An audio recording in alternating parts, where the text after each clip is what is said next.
Majority oiriba BJP na sukuiba asi miyam gi lengak ama semba ngamdana leiriba asi laibuk thibani. BJP gi mihutna masagi maral kupsinnaba honabada Congress Party da Onshinduna Ngangliba Asi Angakpa Phao-I haina hanagi Minister Ningthoujam Biren phongdorakli. Ngasi phayengda leiba mahaki mayumda pangtokpa paugi mifam amada wafam asi phongdokladuna mahangna makatana hai Manipurda BJP na luchingba lengak lakiba matam aduda miyam gi yaifanaba thabak thoram kaya paikhallaklagani haina miyamna achoba thajaba mathamki. Adubu pumnamak adugi ona tainabada BJP asi miyamna peningai oiraktre party asina maram oiraga lamdam asigi miyam ngasi di khamthengna wahale miyam gi lengak ama lakadaba adusu phammunaba masing yambana lakhanba ngamdre starasida miyam gi lengak karama matamda lakadagi haiba ngamdaba phibam amada leire nakal amaromda Sirolili Festival gi pawloba chatpa pawmi singna tongba MST gi bus tagi Manipur haiba wahai adu lokthoknaba security force na khangalakibagi thawong adu laibak thibani amadi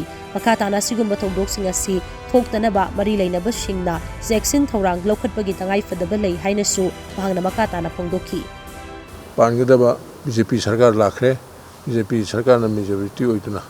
majority oiraba sarkar se MLA kunthani toina sab full majority oida sarkar pan khram sarkar Congress na sarkar MLA mangak to pan be pari kare I aduga MLA kunthani thoi amasung mage alliance party sing yang pura yakhi manga pan khre hai manga pan sarkar sina sarkar si huji miyam punam khange sei manga salani makhoi sarkar se harami adubu khangaudana haugiba mege ahum 2023 da sarkar se yamna aurajo oba mongda inthina sarkar pan mi muta kokina domni torakanda kokina sarkar thoi bi hum lakhre koki amasung meitei yahu lakhre ta ibala sarkar se